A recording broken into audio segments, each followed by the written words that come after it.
Welcome to the McElhaney Report. I'm Bill McElhaney. Each show we cover a crucial issue of the day, but always from a viewpoint or perspective rarely, if ever, aired by the mass media. We hope you'll find it interesting. This is perhaps the most important interview we've ever conducted. Since 1989, we've been told constantly by the mass media and the government about the so-called death of communism and the collapse of the Soviet Union and its Eastern European satellite nations. We are told that the new Russian rulers are democratic and opening up to political and economic freedom.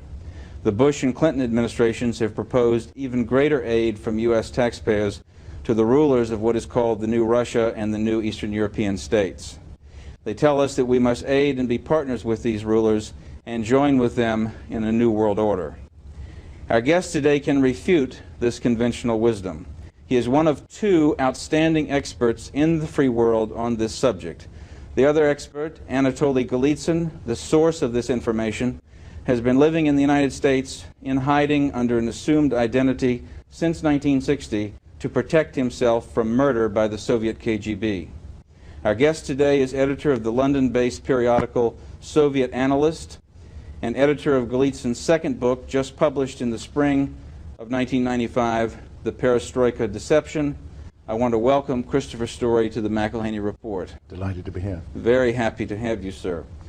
For our listeners who are unfamiliar with this subject, we must start at the beginning. Anatoly Golitsyn, this is one of maybe one or two existing public photographs of him, probably taken 30 years ago. Who is Anatoly Golitsyn, and what did he reveal when he defected from the Soviet KGB in 1960? Golitsyn is the most important defector ever to have reached the West. He came out actually in 1961. He fled to Finland in 1961 with his family, and he revealed the existence of a long-range strategy of deception based on Leninist principles. And his importance is that all defectors who've come since him appear to have been engaged in an attempt to refute what he says. So we look to Golitsyn as the source of proper insights into what the communists are really up to. And he predicted, did he not, that the KGB would send false defectors deliberately to discredit him? That's correct, and this happened almost immediately afterwards. Within 6 months, several defectors, now, both from the KGB and from the military intelligence. In addition to identifying Soviet moles in European and in the European intelligence system, British intelligence system, French, he provided this whole new understanding of Soviet disinformation strategy. There was one man in the CIA who listened to him seriously. That was James Angleton. Tell us about Angleton. James Jesus Angleton was a very remarkable counterintelligence expert, and he debriefed Golitsyn, and he became absolutely convinced that Golitsyn was telling the truth. This is clear from internal evidence, but Angleton became aware through Golitsyn of the significance of what the Soviets were really up to. Basically, what Golitsyn taught and revealed was that all Soviet governments are Leninist governments. They're driven by the deception strategy perfected by Lenin, which is aimed at achieving a long-range strategy, namely control of the whole world. And part of this strategy, as really put into a codified plan by 1959, dealt with creating the impression that liberalization or destabilization, decentralization was occurring in the communist states as a way of lulling the West into putting down its defenses. Yeah. What happened was that, according to Golitsyn, is that after the death of Stalin, the communists realized, in general, that the method of control that they'd been adopting, namely brutal repression, was an inefficient method of achieving control over populations, and that it was more efficient to seek to achieve control through infiltration and deception, and through the control of the minds of the target. And so the party instructed Alexander Shelepin, who was the head of the KGB, in 1958 to develop a plan for the use of the total resources of the revolution. And the KGB and the GRU, military intelligence, were instructed to become the instruments of the mobilization of the resources of the revolution. So between 1959 and 1961, Shelepin developed, perfected, and agreed with the party the full outline of this deception plan. And the deception plan is basically a means of projecting communism into the whole of the rest of the world. And they do it through deception, and we can examine how this is done as we go on. Well, one of the features of the plan, obviously, was to give the impression that the international communist movement was breaking up, that there were splits, divisions, dissent, that there was a rift between Yugoslavia and the Soviet Union, there was a rift between Red China and the Soviet Union. All of these things were examples of this disinformation strategy. And one of the principal goals of it would be that the West would feel more secure and put down its guard. Yes. Lenin's methodology involves the use of the dialectic. Now, the Western mind, which is a civilized, developed mind, does not understand dialectical deception, which is basically a Mongol concept. And the fake Russia-China split is a good example, by creating the false impression that there was a split, which incidentally they've continued ever since, because now we have communist China and supposedly non-communist Russia, so the illusion of the split continues. That's right. The West was lulled into believing that if it supported China, it would be taking precautionary action against Russia. Yes. In fact, what's happening, and is continuing, they are both working together, and their intentions ultimately are hostile. They are aggressively oriented towards the West. Yes, and another consequence of staging, deliberately staging, phony encouragement of, or setting up, let's say, setting up phony, the KGB setting up phony dissident movements within communist countries, and supposedly, or in a theatrical way, presenting what appears to be liberalization or some lessening of tight control. That also has the effect of lulling the underground, the genuine underground opposition to communism in these countries out in the open, giving them the false hope that they can speak out, and then further identifying them and destroying them. Well, this goes back actually to Tsarist days. In fact, the Tsarist secret police were adept at this. But Stalin's henchman, the founder of the Cheka, Dzerzhinsky, was particularly skilled at using what we call false opposition. And in fact, this was the main thrust of Lenin's strategy in the 1920s, when Lenin launched into the West what is known as the Trust. He allowed the emigration of a large number of emigres, and in their number were many controlled communist members of the Cheka. And he introduced this false controlled opposition to Western intelligence, and as a result, the perception of by Western intelligence of what was really happening was distorted. Now, this principle has been applied since 1961, and it came to its fruition under Gorbachev. Gorbachev's Perestroika, which means restructuring, is in fact the restructuring not of Soviet society, although that was done for, there was a certain amount of reform and restructuring to give it credibility. Superficial. Superficial. It is essentially the restructuring of the Western mind, the control of the Western mind. That is what it means. Stalin used the word perestroika, and it meant, in Stalin's vocabulary, it meant the reshoeing of a horse. So the West misunderstood Perestroika, the meaning of Perestroika, thinking that it meant reform of the communist movement. And this is in fact, it's a deception. Yes, and this is because everything that we've witnessed since 1989 has been part of this grand disinformation strategy, which Golitsyn revealed in his 1984 book, New Lies for Old, had been prepared by 1959. Yes. The long-range strategy is what it says. It's a long-range strategy. It took years to come to fruition. There are a number of reasons for this.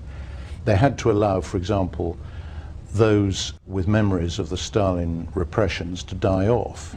They had to ensure that the true opposition no longer existed, and they have liquidated all true opposition in all East European all communist countries. Which means, with a few exceptions. Which means, as Golitsyn has pointed out, then that and those deceptions are subject to question. Those exceptions are subject to question. Yes, even those.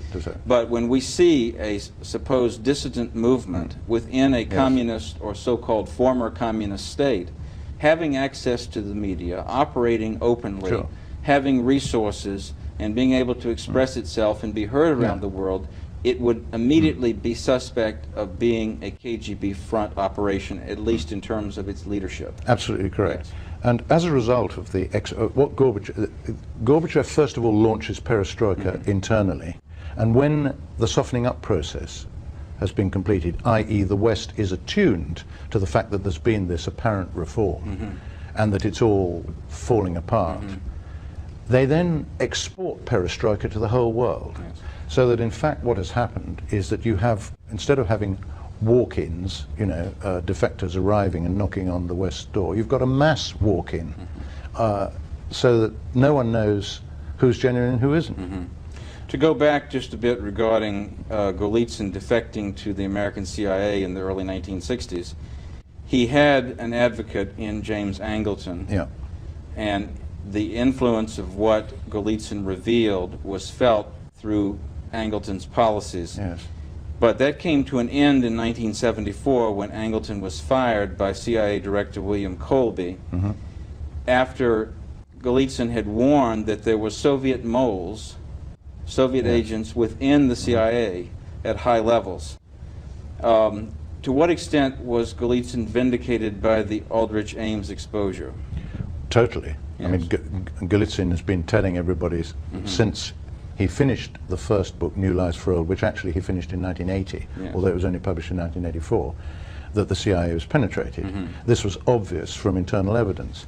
Now, of course, with the Ames case, that is proved. I mean, everybody knows that there are many more moles inside Western intelligence than just Ames, but Ames is a symptom of the penetration of the Central Intelligence Agency. In the book, as you said, written in 1980, published in 1984, Golitsyn's New Lies for Old, he revealed not only this massive disinformation strategy, which goes back to 1959, and the ramifications of it, the applications of it during the 1960s, 1970s, but he made a series, the book was published in '84, he made a series of incredible predictions regarding what was going to come as a result of this strategy, and the predictions are just amazing to read. Can we go, would you go over some of them? Well, I mean, there are 3 or 4 pages which are just chock-a-block full of predictions.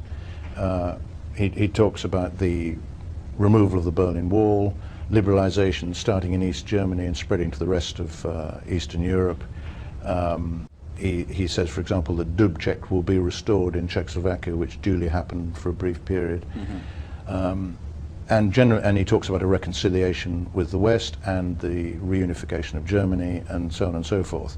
And in a recent book published by written by Mark Riebling, called Wedge, The Secret War Between the FBI and CIA, published in 1994, Riebling carries out a careful analysis of Golitsyn's predictions in New Lies for Old, and he established that out of 148 falsifiable predictions, 139 had been verified by 1993. Now that, and he gave him an accuracy rating of over 94%. That is without parallel in the West. I mean, this puts Golitsyn in a separate category from everybody. Now, I think in other words, if Golitsyn is not telling, is not telling the truth about everybody has to explain why these predictions were correct. If he's not telling the truth about the fact that all that we have witnessed since 1989 was planned as Soviet disinformation strategy, going back this far, then he has to be a prophet. He has to be a clairvoyant. Either he has to have supernatural powers. He has to have supernatural powers. Or he has to understand Soviet strategy. That's right. And of course the answer is the latter. Yes. He understands Soviet strategy because he knows that it's based on the thinking of Lenin. He's studied Lenin. Now, one of the things that I've done in the last few years is go back to Lenin and try to read and understand what this evil man is saying.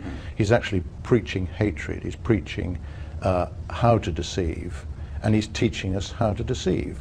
And Lenin's disciples remain in control of the world communist movement. All they've done is relabeled themselves in order to appear acceptable to the West. There's a passage in Lenin where he says that there may come a time in the revolution when true revolutionaries must put on the appearance and the clothing and the manner and the language of the enemy. And this is what they've done. So that, and it's very easy to see that this is the case once one understands that this is what's going on. If you take someone like Andrei Kozyrev, the Russian foreign minister, you can see that everything he says is a deception. He is an absolute, he's the most brilliant representative of the Leninist case currently operating. He's the son, incidentally, of one of the Soviet diplomats who were kicked out of London by the Douglas Hume government in 1972. There is a description in New Lies for Old of a new liberal or more democratic figure who would emerge as the leader of the Soviet Union that is a mirror image of Mikhail Gorbachev. Yes. Now tell us about Mikhail Gorbachev and perhaps his apparently more credible, at least in the eyes of the world and the media, successor Boris Yeltsin. Did they ever show any trace of interest in democratic reform? Well, what they did show an interest in was in the continuation of their Leninist strategy. Yes, I mean, exactly. the important point about Gorbachev is that, as in the case of Hitler and Mein Kampf, he clearly and repeatedly laid down in black and white, in speeches and in his book Perestroika, what he was doing. He made it quite clear what he was doing. In Perestroika, he said, we went back to Lenin, we reviewed Lenin, we took inspiration from Lenin, and we based our strategy on Lenin. So when I was asked by Mrs. Thatcher, as she then was, to see her in the House of Commons in July 1991 to explain these matters to her, I was completely flabbergasted when she said to me, I don't think Gorbachev is a Leninist anymore. And then she also said, I don't think we've been deceived, at least I hope we haven't. So I was, in fact, that was the real turning point in the later part of my life. That was when I realized I should spend basically most of my time trying to explain how she was conned and how wrong she was. Of course, it's very simple to do. You can show from Gorbachev's speeches, from his writings, that in fact he was constantly quoting Lenin. He is and was a key advocate of the Leninist world revolution. And of course he remains so to this day. Gorbachev, as you probably know, is in charge of the so-called Gorbachev Foundation, which various experts, led by Hans Graf Hune, a well-known German expert, have identified as, in fact, the international department of the CPSU. And it's based here in San Francisco. Communist Party, Soviet Union. Yes. Yes. The international department of the CPSU was, in fact, the Comintern. So the Gorbachev Foundation, based in the Presidio in San Francisco, is, in fact, the Comintern. And what Gorbachev is in charge of is influencing the Western elite. And in fact, the key elite, of course, is based here. This is the elite that he has to influence, which is what he's been doing ever since he arrived with a large delegation in Washington in 1987. That's right. And his opponent, or his political rival, or his the opposition, the quote-unquote opposition he faced, Boris Yeltsin, comes from the same Leninist Oh, background. no question. I mean, Boris Yeltsin was awarded the Order of Lenin. He is a Communist Party chief. He could not possibly have risen to the level he did in the structures without being approved at the highest level. I mean, no one can move without approval. Well, now, looking at the reality of what exists today in the light of the predictions Golitsyn made in New Lies for Old, we see that, as he predicted, the Soviet Union and its power and control over its republics, separate republics, and satellite nations still continues through the same KGB and leaden bureaucracies that have simply been given new names, Well, but that are still in place, yes. fully in place. the so-called independence of the Soviet republics is false and provisional. It's based on Lenin's fake Far Eastern Republic, which he set up in the late 1920s.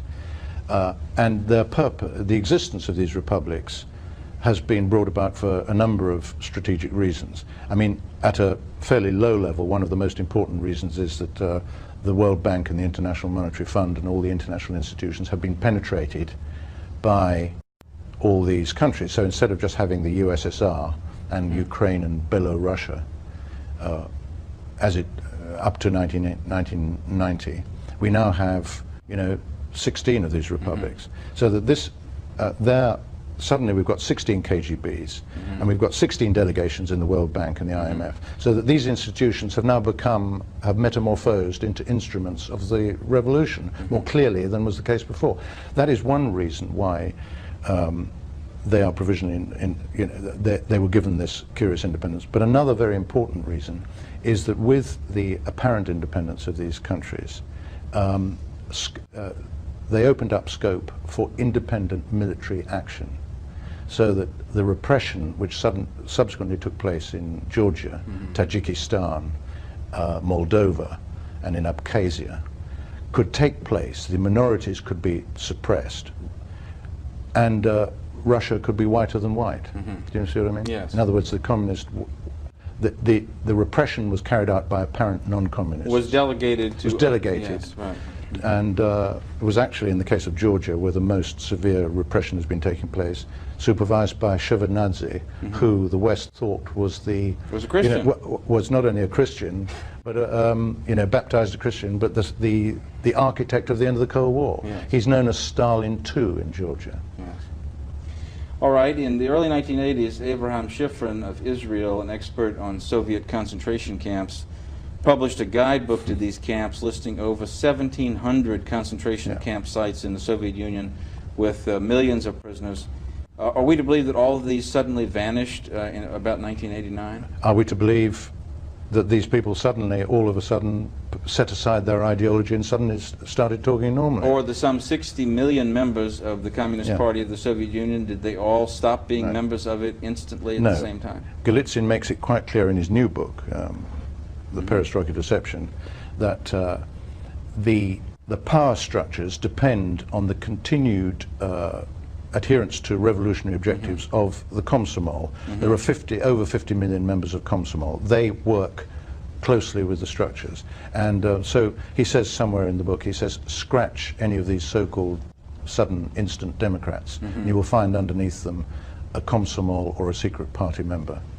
So that all these people you see on the television screen in Moscow, they are all, without exception, secret party or Komsomol members. We're going to have to do a second show on the content of Perestroika Deception because it covers the period of 1989 through 1993 and written by Golitsyn and actually derived from memoranda he prepared for the CIA, which they of course ignored. But we hear about free enterprise, a burgeoning of free enterprise in the Soviet Union and in the Eastern European countries. What is the reality of this? I mean, isn't it overwhelmingly controlled and limited in a way that makes a mockery of the term free enterprise? They themselves call it state-controlled capitalism, which is, of course, a contradiction in terms. What has happened is that Lenin's original state was a criminal state. The Chekar, the Soviet intelligence controlled the mafia, invented the mafia, became the mafia. So that this apparent outbreak of free enterprise we see is in fact controlled by the KGB. And this outbreak of Soviet criminality is controlled, yes. And it's being exported on a global scale. Right. Why is it being exported? In order to, it's one of the themes that they are developing to create problems which need global solutions, so that there's a world crime epidemic, terrorist epidemic. We've got to have global structures in order to contain this epidemic which they themselves have created. Also, the KGB-generated criminal activity provides an excuse for ever tighter control over whatever window dressing business or free enterprise or business or entrepreneurial activity may exist over there. Sure, and not only that, but of course you've got the drug element as well. Since the 1950s, Soviet military intelligence, GRU, has been in control of drug networks all over the world. And the reason the GRU controls is involved in this is because it's sabotage. You know, the narcotics operation is sabotage. Other elements are controlled by the KGB. Christopher, we're going to have to continue in our second part of this interview. I want to thank you for being with us today. If you found any of this information, as you should, interesting and disturbing, please contact us at the address or phone number given at the end of the program. We'll be happy to send you full documentation on any subject that we've discussed that may interest you. This is Bill McElhaney for the McElhaney Report, thanking you so much for joining us.